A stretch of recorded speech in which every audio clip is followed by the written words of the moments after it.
This is Mommying While Muslim, recorded live and unedited. Watch as Zeba and Uzma record their podcast, see their reactions, and find out for yourself what all the buzz is about. This episode is sponsored by Guidance Residential. Join Guidance Residential this November 9th for their consumer webinar, The Benefits of Islamic Home Financing, where you can find out best practices and tips on how to make the home buying experience smooth and easy for you and your community. Topics covered include the benefits of homeownership, understanding riba and today's lending practices, the differences between the Sharia way and the conventional way, how to prepare your finances and mistakes to avoid, what to expect during the home buying and searching process, and Q&A for the first-time home buyer. Share this event with your networks and register for limited seats at www.guidanceresidential.com.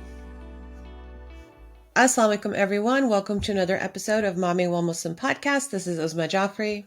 And this is Zeba Hassan, sick from home. So, if my brain goes into, my brain always is in overdrive. So like if it's in a major overdrive where I can't think or talk, I have an excuse actually today. Most of the time I don't have an excuse, but today I have an excuse. But Uzma, how are you feeling? Because I know you have been a little bit, everyone's like, how come Uzma's not responding? I'm like, guys, leave her alone for the next Nobody talk to Uzma. So what is going on? Why don't you tell our audience a little bit about what's going on in your life and why you're so frenzied? Why I'm so frenzied. I wish I was frenzied. I feel like I should be more, but unlike, I don't know what, the president of the United States, I decided to have a job that requires qualifications. And every so often they have you test to prove that you can still practice medicine. So I am at, can you believe it's been 10 years? I since can't I believe graduated. It's been 10 years. I mean, Crazy. It's been a journey. It has been a journey. So it's been 10 years since I graduated from both fellowship actually, and then residency, I think 12 years. So they have us every 10 years for our specialties. They make us take a test to prove that we still got it. And it turns out I don't. So that's why I've been studying an MIA, and I'm not doing reels, and I'm not doing anything, and I'm not talking to anybody. Even you, Zeba, sadly. I know. So thank you for carrying the brunt of all the work, because I really just can't focus on anything except pap smears and vaccine schedules right now. So. Oh my goodness. Well, I have to say thank you to the AMA, right, for requiring doctors to get recertified, because the reality of the situation is things do change people. Oh gosh, so as much as I'm sad for you for having to go through this again, I am thankful to the community at a large to make sure we're getting the up-to-date information from all of our doctors. But in that having been said, I am asking everybody right now to say a little dua and prayer for our Dr. Uzma Jaffrey to make sure she's still a doctor at the end of this test, okay? Because Lord knows we need as much help as we can in the medical profession. We certainly can. So speaking of, is this your 12th bout of COVID now? Oh my God, I hope it's not COVID. But if I do test positive, it will be my 4th. But I have a feeling that it's not, because it feels a little bit different. It feels just like a massive head cold. Literally from the neck up. My Z3 is home as well. But of course, I feel like kids bounce back a lot easier than we do, because I'm about to fall asleep and he's like, I'm bored. And I'm thinking, you're the reason I'm in this mess, buddy. But I know, you germ ball. They're germs, but really the way we can reframe it is this is our immune system working at its finest, and what a blessing that we have that. So as much as I feel crappy right now, I know I need to go through this. And it's just going to be the start of the season in our house. So it's only November. Did you hear me? I'm literally wheezing. Every time I lift I breathe, I'm literally wheezing. I'm gonna have to get the inhaler out. But you get the inhaler. I have to get the inhaler out. Our November has pretty much started hot. And quite frankly, at the time of recording, our elections, a huge election, midterm election is going on all across the nation, including those battle state grounds that are inevitably happening because, literally rights as we know it is hanging in the balance. So by the time this recording comes, it will have already been passed. And inshallah, we're praying that it'll go well. But, for right now. And not back into the 1950s, please. That would be great. Thank you. Not back into the 1950s, or literally is something I just learned, back into the 1980s. Women didn't even have the right to sign their own business loan till 1988. Without a male. We didn't get credit cards until the 1970s in our own so names. we don't even have to go that far into our past history in order to say about our female rights. But that's a whole nother podcast. We're going to leave that for another day. But I'm just saying, in general, voting is not only a right, but it's a privilege. And for us Muslim women, we have been a part of our political standings from the very beginning of time. So let's keep continuing that time forward, because as we know, political change is happening in the laps of women these days, if we can look all around the world. So let's vote. And inshallah, by the time this gets published, we will have some good news. So, and if you haven't voted, just remember, is it wrong to say voting is a sunnah? Because the Sahabiyat did it. They right? did, but it's not for us to decide. We have always said, as Mommy Well Muslim, we don't talk about halal or haram. We just provide a platform for all Muslim women. So we will not be talking about sunnah today. But look at our notes and you can look it up for yourself. But, speaking of which, we've kind of started quite the commotion on the social media world. I know you've been MIA, but sadly, I've had to kind of delve into the scary depths of social media. And so we're just still bringing a little bit more perspective on our polygamy series on the podcast. And we have the next guest with a capital guests. That's right. There's not one, but there's two people here today. They are coaches Nyla and Fatimah. They're co-hosts of their social media account with their husband, no S, and they help guide people in polygamous relationships. And guess what, everybody? They are co-wives. So welcome Nyla and Fatimah to Momming While Muslim. Assalamu alaikum. Welcome to the podcast. We lost your audio. There it is. Oh, there it is. There it is. Yay. There we go. Assalamu alaikum. Assalamu Thank you for having us. Yeah, we're going to be so we usually so that we don't get mixed up because we forgot to raise our hand.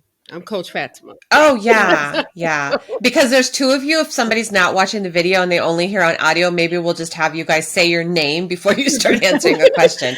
So, as I always say, I'm Coach Nyla. I'm the one with the raspy voice. So you hear a little rasp. That's just the way it is. That's me. It is what it is. Oh. That's what it is. Fatimah's got no rasp. Okay. Not at this time.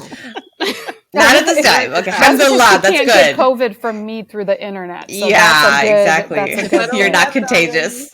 Right. Subhanallah. So we'd like to kick off the podcast, Nyla and Fatimah, by asking a little bit about your momming journey and your momming philosophy, whatever you're comfortable sharing about your individual or collective kids. So why don't we give it first to Nyla, and you can answer that question first, and then we can shift it over to Fatimah. Okay. Hit it. There we go. Well, of course, Nyla, yes.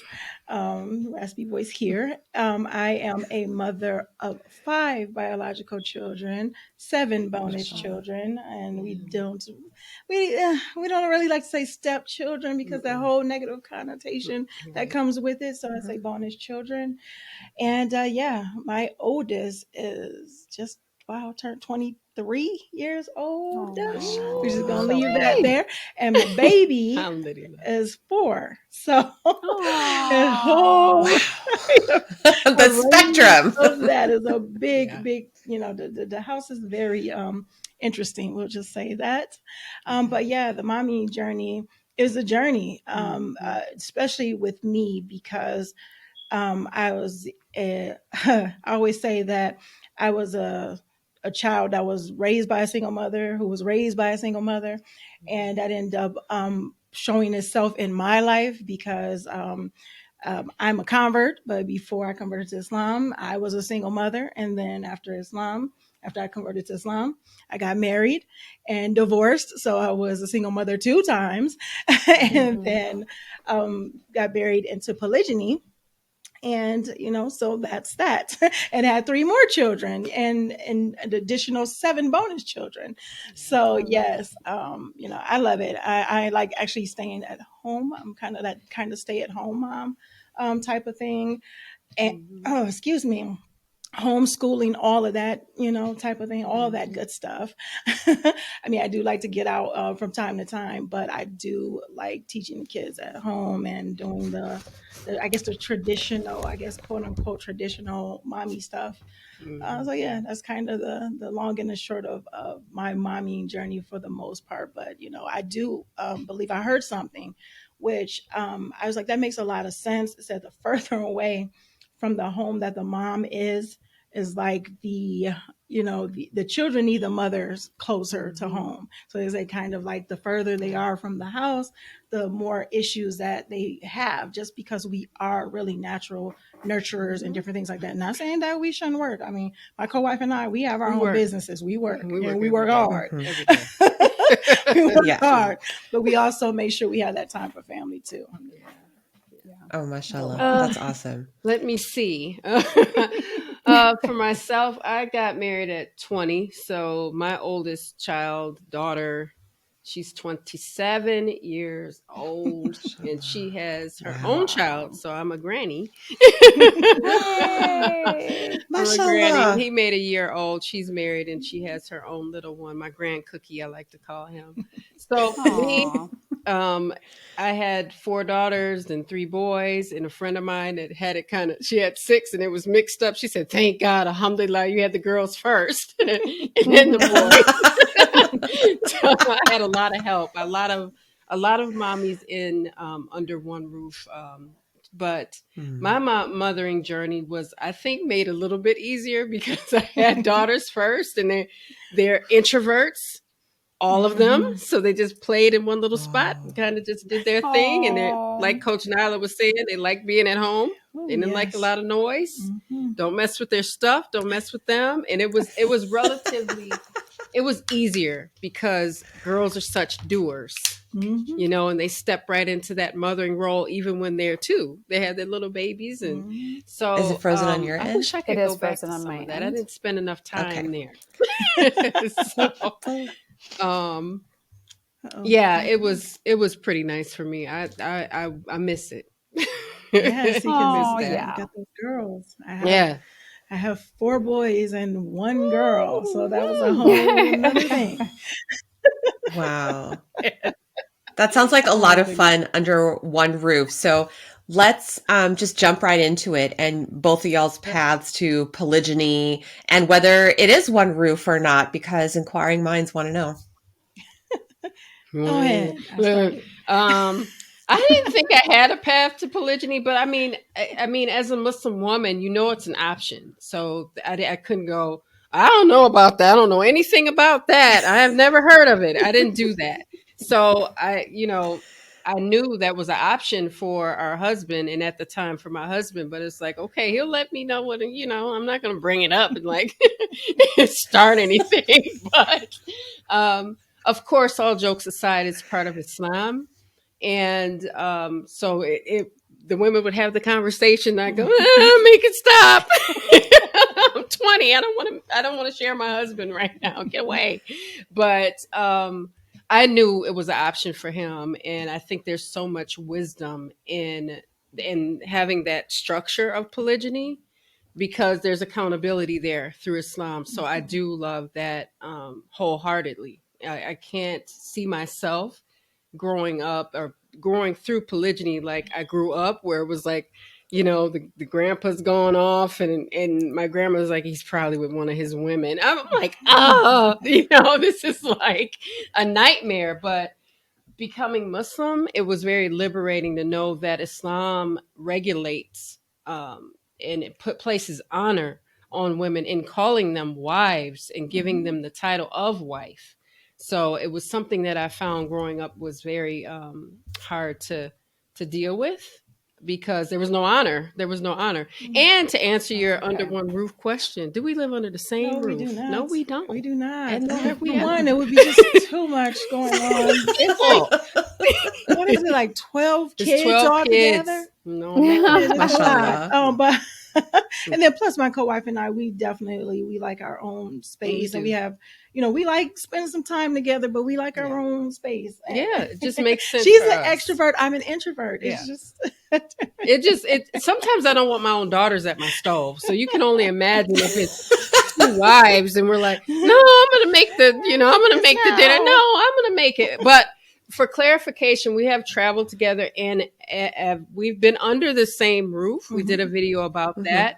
We all had our own rooms. Our husband had his room. We had our own individual rooms. And because Coach Nyla has, I call them the littles, our little ones, I felt like she should have control over the stove and like do what she does on a regular, because she knows what the mother is always the expert on the children. So she knew what they needed to eat and how they liked it. And I look like a fool sitting there and you going, flip do it this way. They're going to eat it. So awesome at doing it. And we just supported each other in the kitchen. And we had a good time. We usually have a good time together. I mean, that's just our lives. Yeah. The polygyny journey is really interesting because people ask and people will say, we've gotten a lot. So those who are familiar with our YouTube channel, we've gotten it from, how would you not know this? Because it wasn't I always say the sunshine, rainbows, kittens, and unicorns type of story. However, as I stated before, I'm raised by a single mother who was raised by a single mother. Marriage itself wasn't in my vocabulary, in my mind. I just saw stuff that I'm like, I don't want that in my life at all. And that's why I said it kind of trickled into my life. And after Islam, it was like, after converting to Islam and then seeing just the beauty of what the nuclear family should look like and things like that. It was like, oh, okay, this is real stuff. This can actually happen. And then, I was like, okay, well, I don't want to be raising a child by myself. And it's not, a lot of people think that they say that and they say, oh, well, you just wanted someone to save you from this. That's not the case. The thing is, we weren't put here to only, to procreate. And then it took 2 people to make a child, I guess, of course, a lot with Allah's help.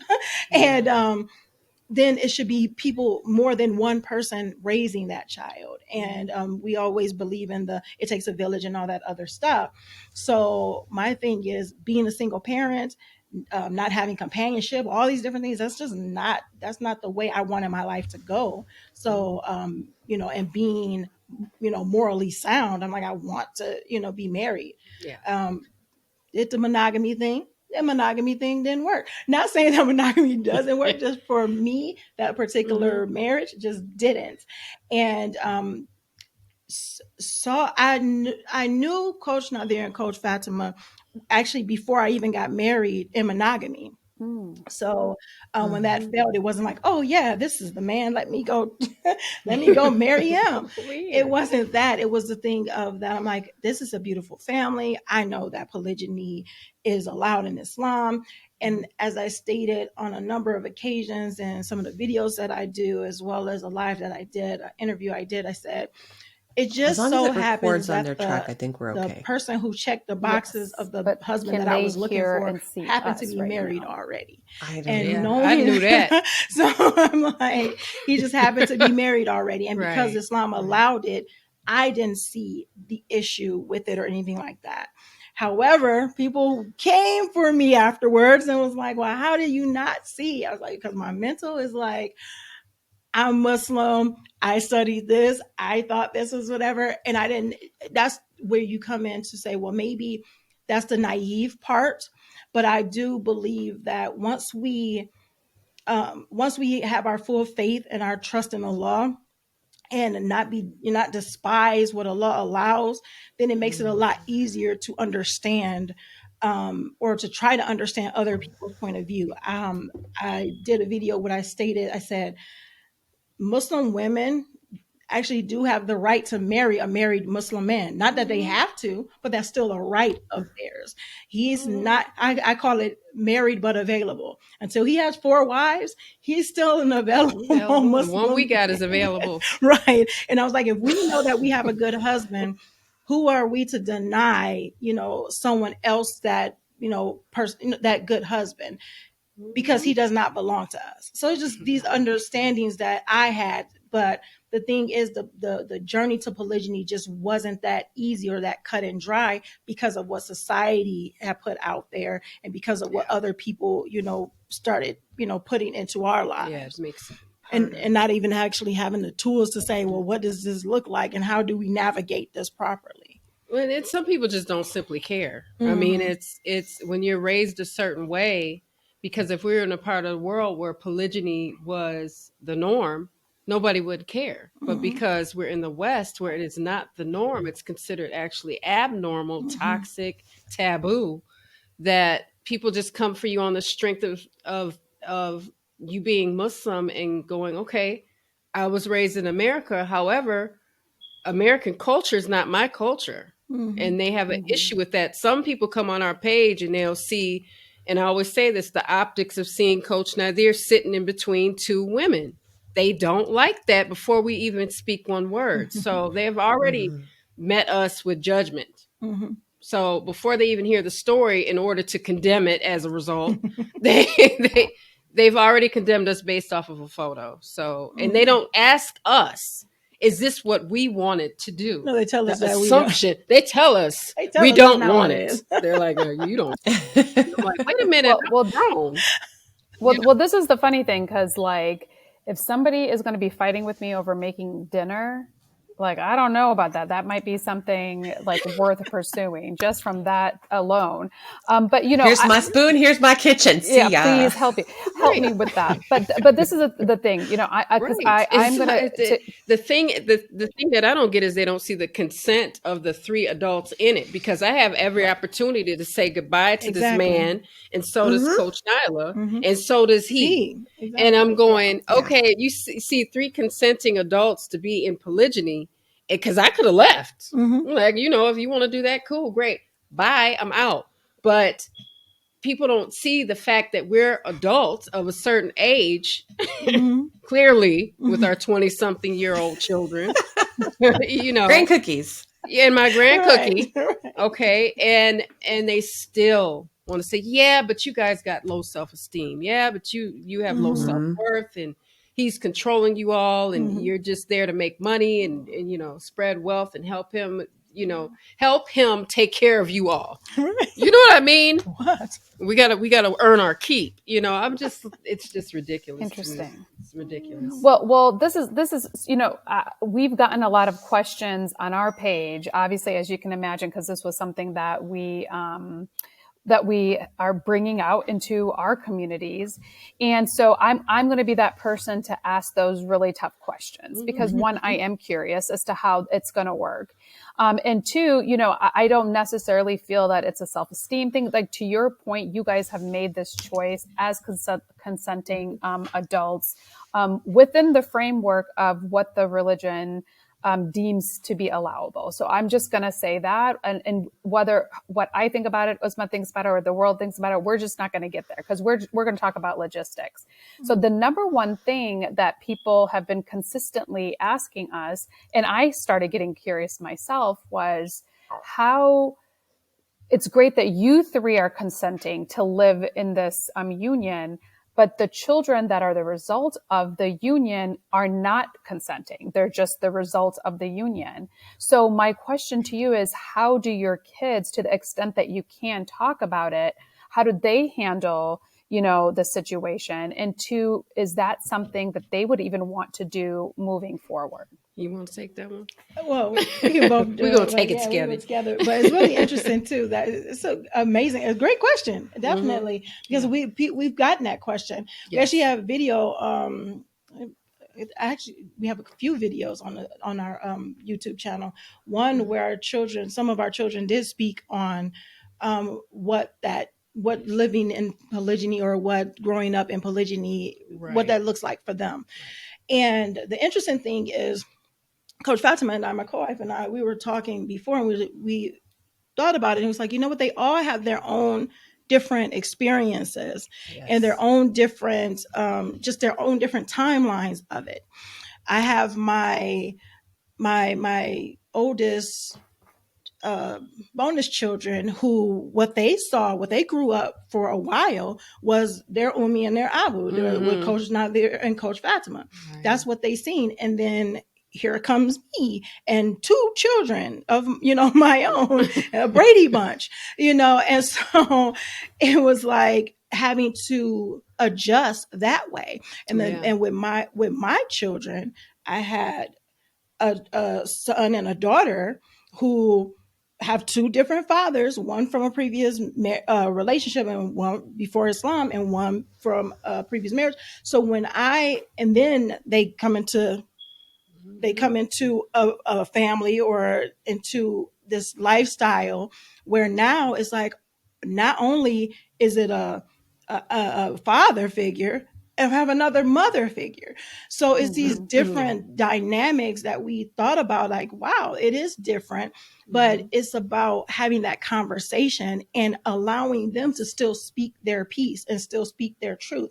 Now, the little ones who were born in it's like they have a totally different, this is what it is. It's like, this is what it is. This is what we know. And there's nothing weird about it to them. Right. And I think really the big deal and the big thing that I hope people take away is just really having those conversations and allowing your children to be able to talk to you and come to you with the questions that they have. And if you don't know how to answer it, be honest that you don't know how to answer these questions. Right. My thing is, my children went through a number of different dynamics, being my children.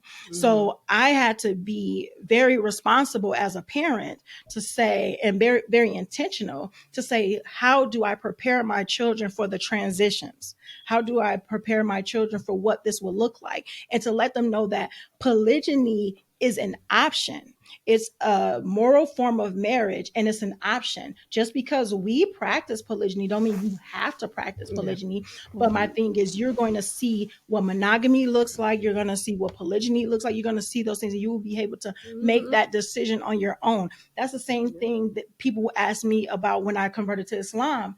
And my son was, I think, about 2, almost 3 years old, if I'm not mistaken at the time, my eldest. And they said, well, what if he decides this, or you're going to make him be Muslim or whatever? I said, he's going to see a lot of things around him. And when he becomes mukallaf, when he becomes accountable for what he needs to do, he will make that decision. So that's the same thing when it comes to polygyny or anything in your life. You want to guide them as best way as you can, give them all the information, and they make the decisions when they're able to make the decision. That makes me think of a question for you, Coach Fatima.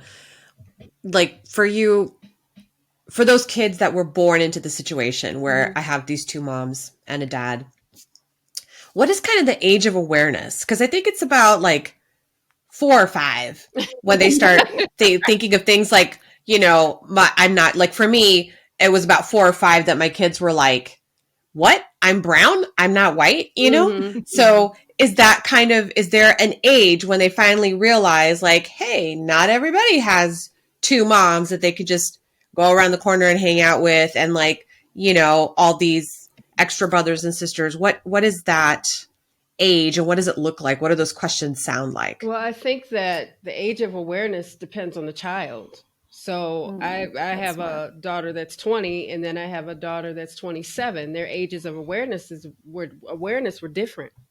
So the oldest, she was a little short, little dictator, and she knew every little thing, and she wasn't afraid to ask the questions, and she'd press and she'd keep going. And then the youngest daughter, she would just hold it and then just give it all to you at once. And she's still, I love them all so much and very deeply. They still have their own personalities, but I do find that children are very resilient and very honest, and they're very blunt. So I remember one time, this was the youngest daughter. See what I mean? And Coach Nyla knows. I was on the phone with a friend of mine, and I didn't realize that their dad had left. I'm sure he gave salams, the whole works, but I'm on the phone with my friend, so I go deaf at times. And I said, well, where's Abu? And she goes, oh, I think he went to his other wife's house. And my friend on the phone goes, girl, I'm so sorry. We started laughing because I'm like, I'm going to kill that kid. She was 5. She was like 5 years old or something like that. Maybe older. I don't know. But I couldn't make it up. I'm not that good. But it was hilarious. I can laugh at it now. But it was just like, why does she do this to me every day? Why does she have to be so honest? So she was aware at a young age, but it's just in different ways. I think the way they're aware is different, So like our little 4-year-old, he's not afraid to ask questions. He doesn't care how big you are, how small you are, not unafraid. But then you could look at maybe one of the children that we love so much as well in the middle, and they're like, well, I'm just going to hold on to that for now. I'm 6, but I'll just wait till I need it. It just depends on the child. You have 40-year-olds that aren't self-aware, or don't understand their surroundings or have no emotional self-awareness. And you go, hello. So sometimes when we look for it in our children, it might be more, what is it called? It sticks out more than you would maybe even an adult, because children are willing to say, okay, what's going on? I know my kids were. Yeah. They were like, okay, what's happening? Because I think the girls are very teenagery when their father married again, and still waters run deep. So you might not say so much, but you're thinking a lot of things. And I think one of the best things that their dad did was speak to them alone without me there. Because we all know that if mom's there, I might give a different answer so that I can protect her feelings. And I like that he said, okay, I'm going to talk to them alone. And I'm like, okay, cool. I don't want to be there, because I think that type of intimacy between father and daughter, it helps them heal. It helps them psychologically, and they can ask the questions that they want to ask without interference. So it just depends on I think, in my opinion, on the child. And the interesting thing is, too, that even going through that and the beginning stages, we still have daughters, the sons, of course, as well, too, that are saying that I will want to practice polygyny. Yes. So, yes. 3 of the 5 3 girls? of the 5 girls. 2 are married already. 2 are married already. Right. And so the other 3 are like, sign me up. Sign me up. I'll willing to practice polygyny. Yes. And they weren't born into it. They pretty much grew up into Interesting. it. They weren't born into it. They weren't born into it, but they understand the value of having time to themselves and not having a toxic attachment style. Exactly. Where we're just so into our husbands, and our whole world revolves around our husbands and everything that they do. And then you start to kind of creep into this form of worshiping the husband, where it might be completely innocent and unintentional, but it's very dangerous to get so close to any human being that they just distract you from everything else. So, I love that they're like, look, I can't have a man in my house all the time. I love him, but he just can't live with me all the time. That's not going to work. Sadly, you're married for probably a decade before you realize that in a monogamous relationship. I can deal with him not being here all the time in my face. I'm like, okay, I can do my day. We've been married. I can get so much more done. Cool. Let me go to Chicago, with my girlfriend and have coffee, So yeah, you never know. You never know what Allah He's placing you somewhere that is challenging, but you don't know what you're going to need on the other side of it. You don't know who you're going to be, because I sure didn't think I'd be sitting here talking about polygyny with a co-wife on a podcast. Right. And that's my segue question, because that's something that I'm feeling from you, Coach Fatima, is that it wasn't necessarily something that you were thrilled about. And it seems like you have, and that's what I want to talk about today, because it's clear that you were not thrilled at the onset of the conversation, but that now that you're sitting next to your co-wife, Nyla, how does one go from there? That I'm not clear. I don't want to be in the same room talking about it. I get it. But now we're working collaboratively together, and now I see the benefits of that. How did that transition happen for you? Slowly, very slowly. Well, what you discover is that you don't need someone as much as you think you do. So I didn't need to have the marriage be where it was placed. So if it's on this pedestal that you don't even know you're creating as a 20-year-old new wife, new to Islam, new to marriage, new to motherhood, all in the same span of a year and a half. So I had a lot of new. And 2 weeks after Coach Nadir and I got married, my grandfather who raised me passed away of a massive heart attack. So I didn't really have time to enjoy the marriage initially. So that was very devastating to the entire family.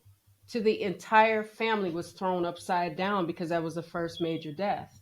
And I had just accepted Islam. I had just gotten married. He did not agree with Islam. He did not agree with the lifestyle of just being Muslim, period, me covering my head. He just did not like it. So before we could even talk about it, he died.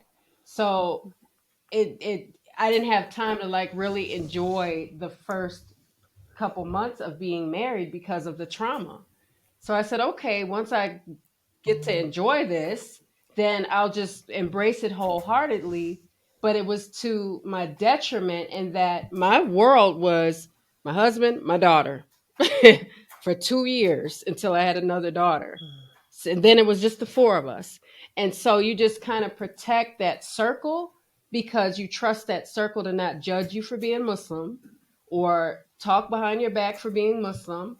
That circle protected me. I protected that circle back. So when polygyny came, it was like, wait a minute, this is starting to look like a triangle, not the circle. Literally.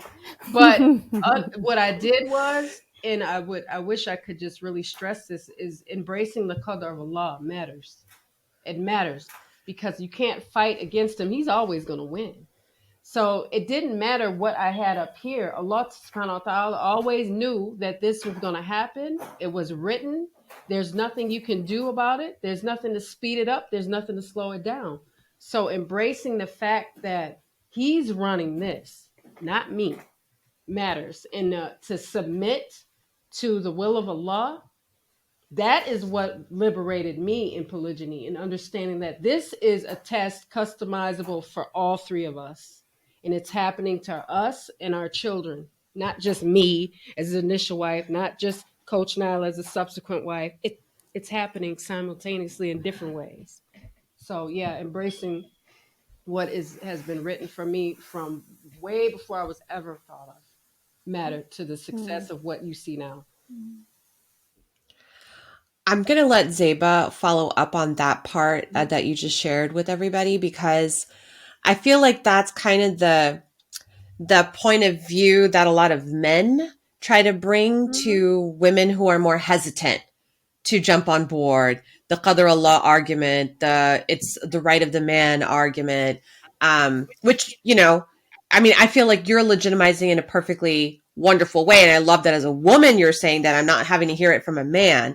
But I'm really interested in you talked earlier about how both of y'all, every mom works. I don't care what she says. They all work. We're all working double full-time jobs, overtime, all of that, 24/7. Some of us are also working outside of the home. Great, good, and fine. But y'all have businesses. So I want to talk about financial power.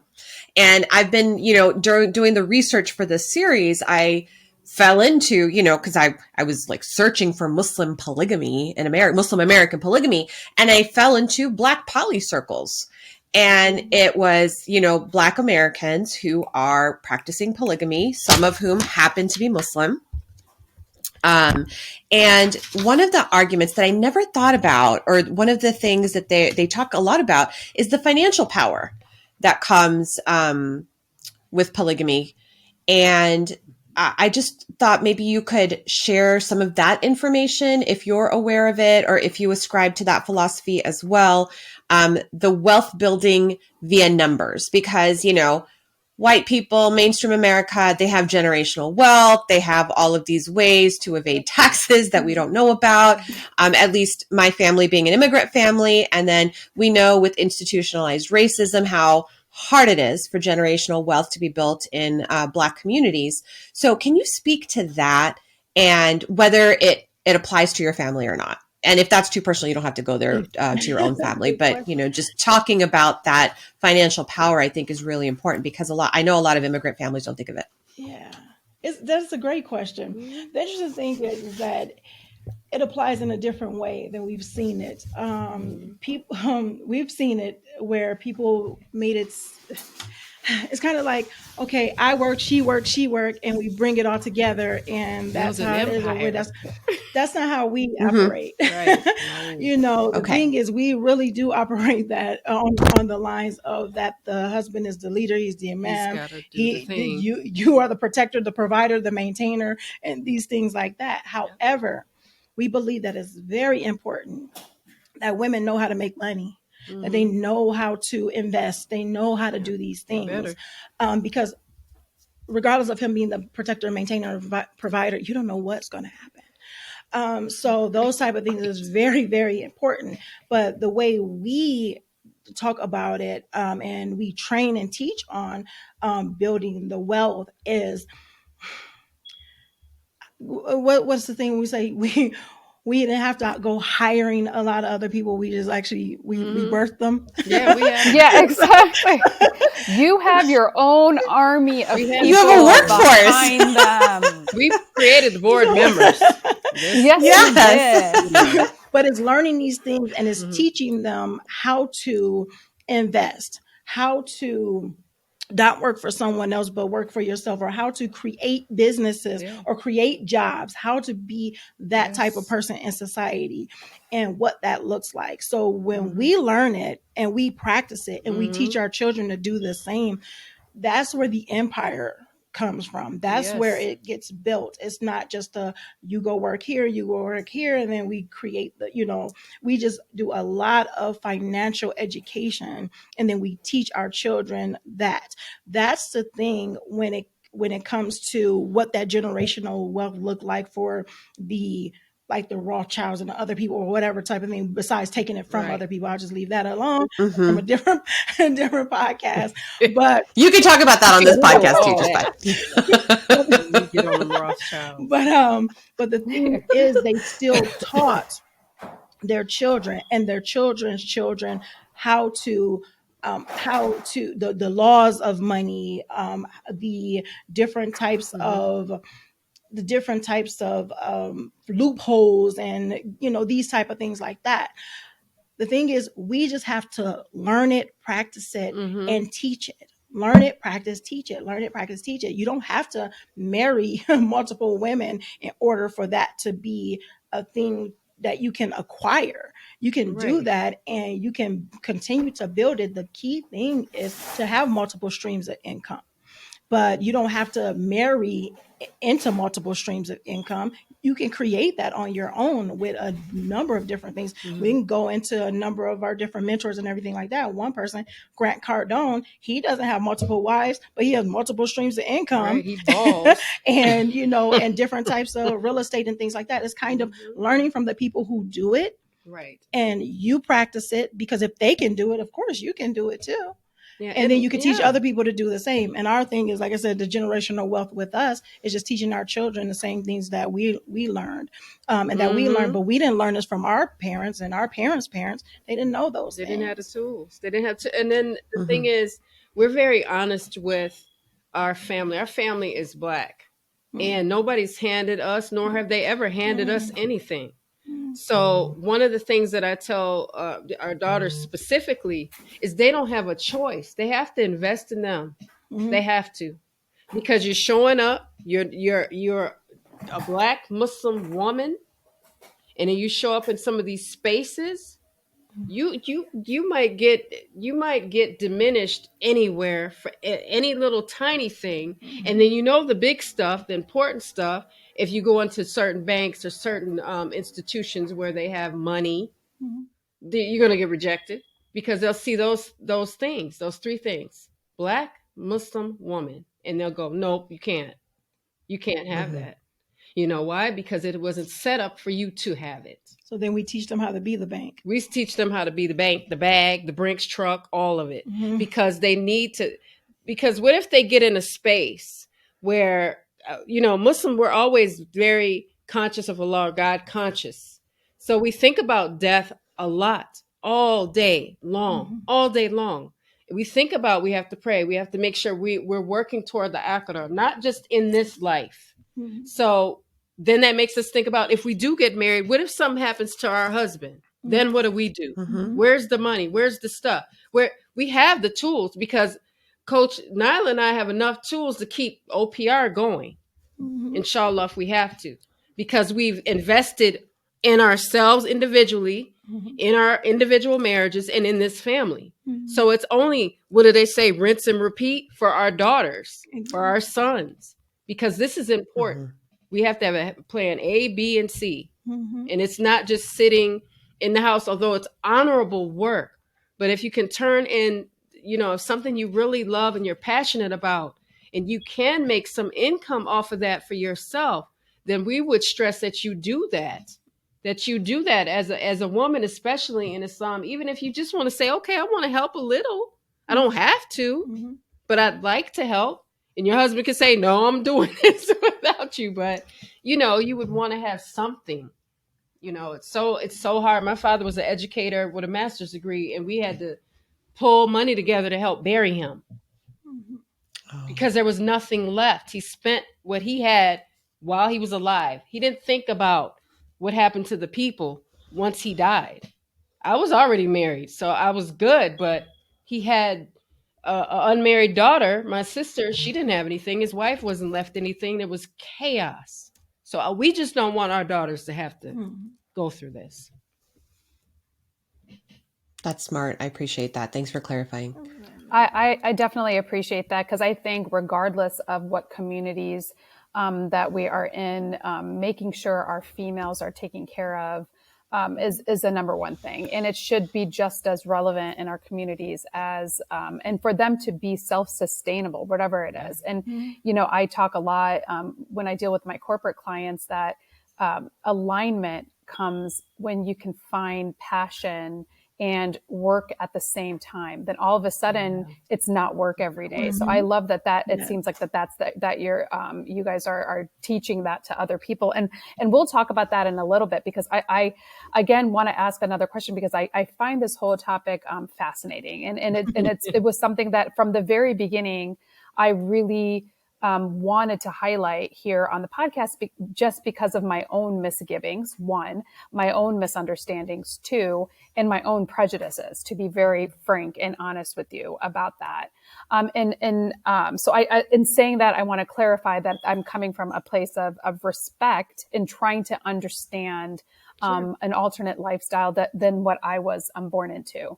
So I heard two different things from both of you guys, which I found, and I actually wrote them down because I thought they were fascinating, but in the same lines. So with you, Coach Fatimah, you had mentioned that for you, polygamy brought a sense of respectability to being another woman, potentially, by giving them the title of wife, right? Because to your point, there are people doing this and women are not being protected. They're not given the respect that they need because, quite frankly, they're just another woman. And then the other question along that same line for you, Coach Nyla, was that being a daughter of a single mother, you just finding a family or nuclear, you said it a couple of times, like a nuclear family unit, was something that you resonated with. Could those be some of the reasons why you guys ultimately chose polygamy?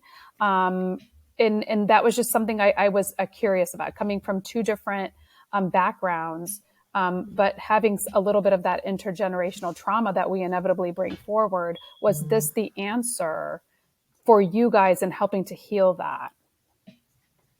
The interesting thing is, I didn't want to be married. Yeah. So like in general, you're like, I don't even need that. Right. Okay.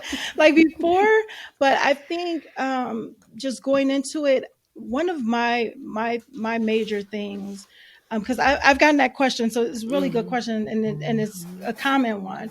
Where it's like, well, maybe it's the other stuff that you went through, but I was like, actually, with the stuff that I went through, if people knew exactly like all the different, it's just way too much to even, because people think that everything is just so great with me, and I'm just like, I was like, I just focus on the positive.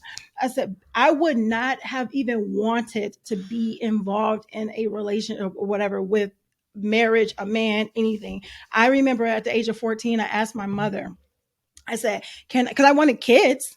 I love children. I'm the oldest of 9. And so I asked my mother at 14, I was like, well, can I have kids and kick the guy to the curb? Like, I literally asked her that. And she was like, I guess you could, but why would you want to do that? I'm like, they're true. They're drama. I don't know.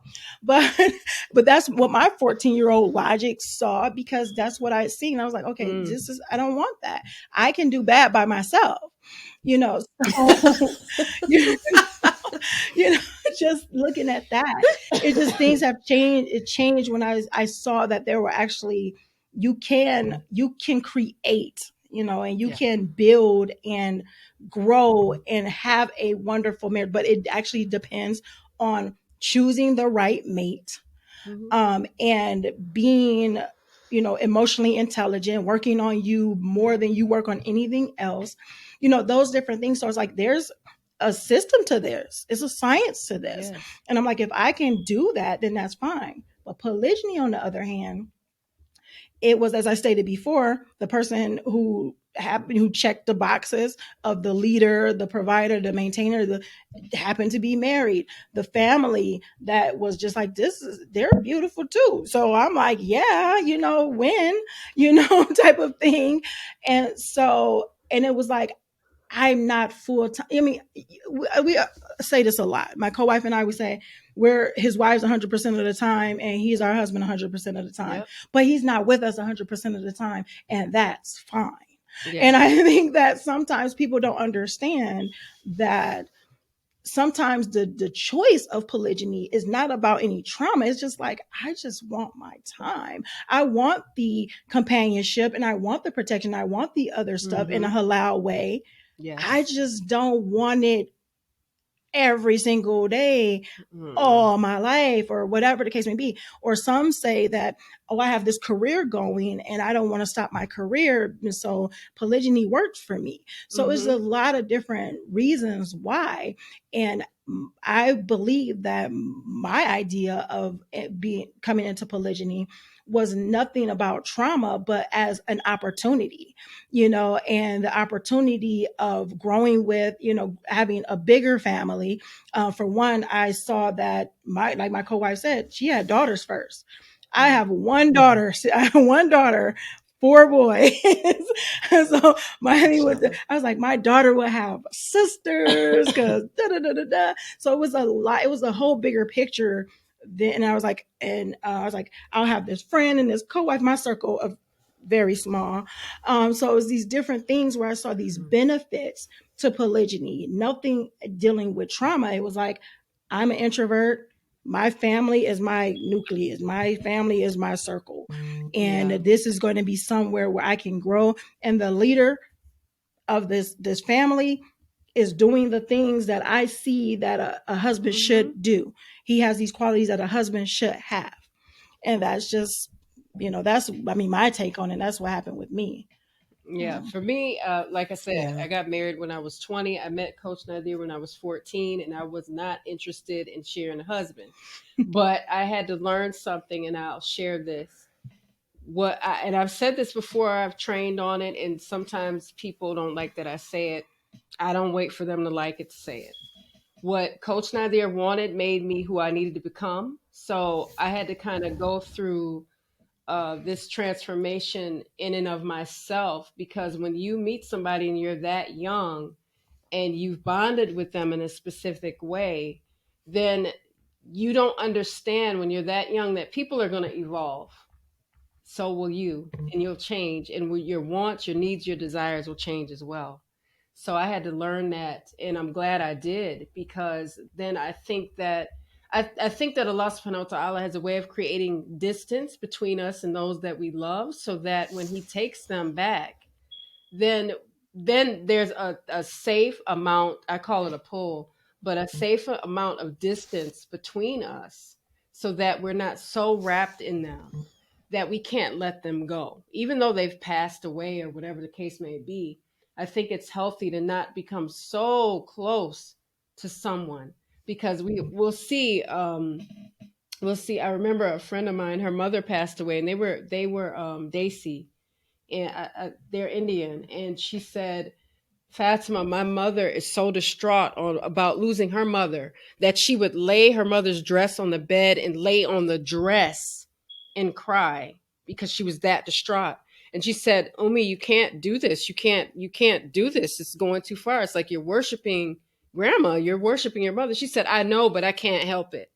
That's how close they were. She said, I can't let her go. So she took the dress and laid on top of it and boohooed and cried like it was her mother's body. So I understood, and this was years and years and years ago. And I understood then. I said, see, this kind of closeness is not healthy for us. So to have a pull or a certain amount of healthy distance between us and each person we love, even if it is our baby, even if it is our child, we have to know that there will be a separation, a separation from them. And that relationship will be over once somebody passes away. It's just very powerful not to get too close. So polygyny, for me, created this space. I said, Allah put this space in between us so that we could grow without distracting one another. So that we can go, okay, I need to be thinking about Allah and the qadr of Allah and the akhirah, not what's going on in this world so much within this specific marriage. So it gave us room to grow. Coach Nadir and I, as very young married people, we just had to. So alhamdulillah, I'm very grateful for polygyny, because it offered me something that's not in just this life. It's more than that. It's beyond this. This life will be over. So I need to be working on my akhirah.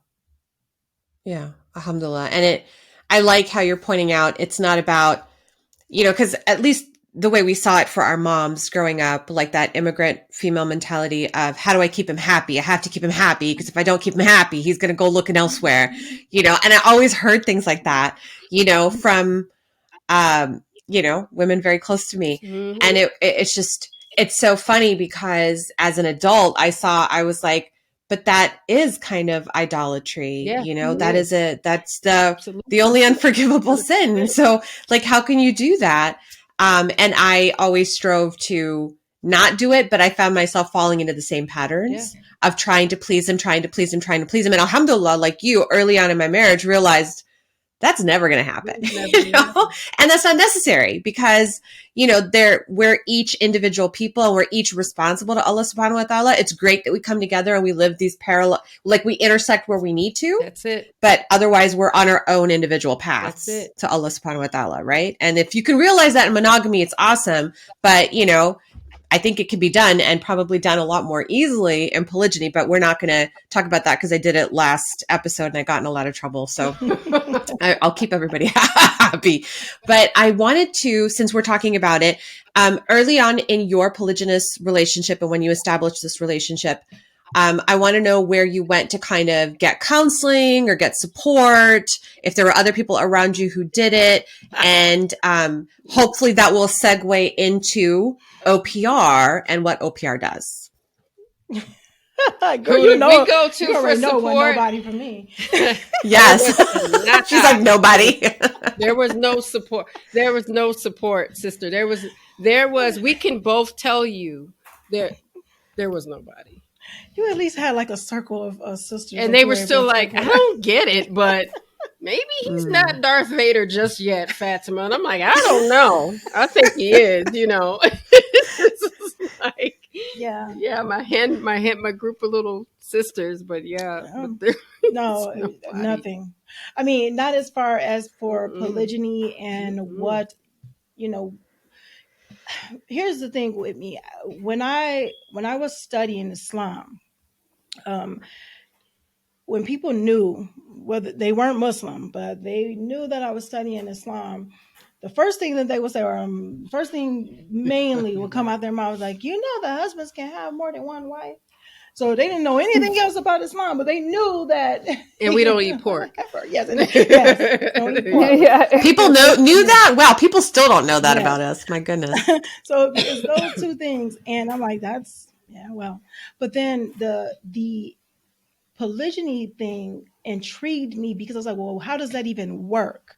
So there was a book, Polygamy in Islam, that I read, and I was like, oh, okay, that makes sense. Because in my mind, I'm like, okay, if I'm a big nerd, so numbers, I'll say, oh, well, if the girls outlive the boys and the this and that, all these different things. I'm like, or you have, what I've seen growing up, no good, people that didn't take care of their, children and all these different things, where I'm like, well, that actually makes some sense. Mind you, that's not the first marriage that I didn't go into polygyny. I was in monogamy. I was married in monogamy. It didn't work, got a divorce, and was a single mother for a minute before, getting married again into polygyny. So, but it made sense to me. So my thing is that even when people ask now, they'll say, well, how would you feel? Or, oh, Coach Nyla, you just don't understand because you just don't know. Such a dumb question. And I said, the interesting thing is jealousy. So, I'm not going to say that there's no such thing as jealousy in it. I'm not going to say there's no such jealousy between us, because I have my jealousies and I had my jealousies before, just because they had this history. They've been together long. There's nothing, no matter, I don't care when I came into the equation, when my timeline came, if I focused on it, my timeline will always be after. So my thing is, I don't need another person to come along to make me feel jealous. It won't make you first. We'll push you in front of me if somebody else comes. Right. I was like, it wouldn't matter. So my thing is that I just know that it makes sense. And if I want for my sister what I want for myself, which is love and care and protection. And I mean, I know how crazy this world is. I know the statistics when it comes to people being abused and this different. Who am I to say it's not her right to have a good husband, even if that good husband is the person that's married to me? Who am I to say that? So those type of things where it's like, and I already told people, they was like, well, didn't you fear it? I didn't fear polygyny for what I didn't think he'd do. I feared it because I knew he could do it, because he had been consistent for decades with me. So why would he stop being consistent at one of the most important parts of his life? Now, why would that, and that doesn't mean that he wasn't allowed to have a learning curve and figure some things out and make mistakes and turn his losses into lessons and those things like that. That didn't mean he was going to be perfect. It just mean he was going to be intentional about doing the right thing and doing it the best way that he knew how, with the tools that he had. And we had a very unsupportive community, because people were like, well, you can do it, but, and I'm like, not you can do it, but. That's why this is so hard, because you people won't talk about it. You people won't officiate it. You people won't do what you're supposed to do behind the sunnah of the Rasul alayhi salatu wasalam, and you like to sweep stuff up under the rug. That's why polygyny is so hard, because you all want to run from it instead of running toward it, and we sit down and we talk about it and we figure it out as a community and quit shunning each other for something that is the sunnah. So to me, don't pick and choose and cherry pick what you want and what you don't want. Islam is complete, and it doesn't require us. We require it. And we better make sure we don't get that messed up ever.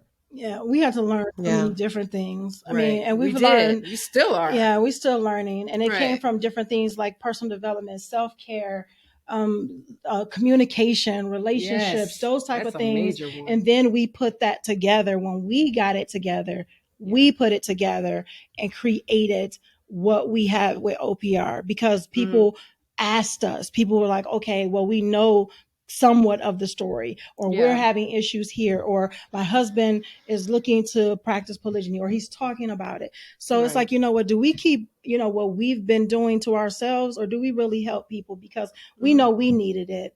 And we were obligated to, and people don't understand that We made a decision because we knew if we have this information as Muslims and we're just sitting here on it, we could be helping other people make this less painful, and maybe they could heal faster. This is not a get a successful marriage quick scheme. Right. You have to work. So people say, how did you become close? Well, what are you gonna give up in order to become close, in order to have a successful marriage?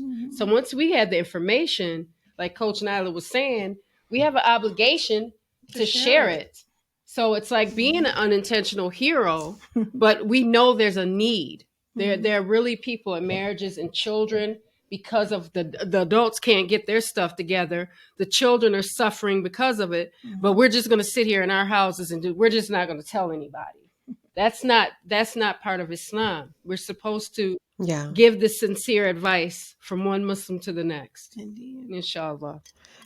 And that's what I love about OPR, which is y'all's coaching business, Outstanding Personal Relationships, because I, as a monogamous person, feel like I can learn so much about my own marriage, my mothering, my friendships with women. Like, I feel like it helps everybody. You don't have to be in a polygynous relationship to get good lessons, good nasiha, good advice from your YouTube channel. And so I'm really happy to share that with all of our audience. And, like we're telling the trolls on the internet, we're not trying to convert you into polygyny. We're not trying to convert you into Islam. Right. We don't need you. God don't need you. It's like, if you want to learn from other people who are having different experiences than you, because you are adult enough to not let your mind explode and disintegrate because it's something different, then please come learn. And if you don't want it, it's not for you.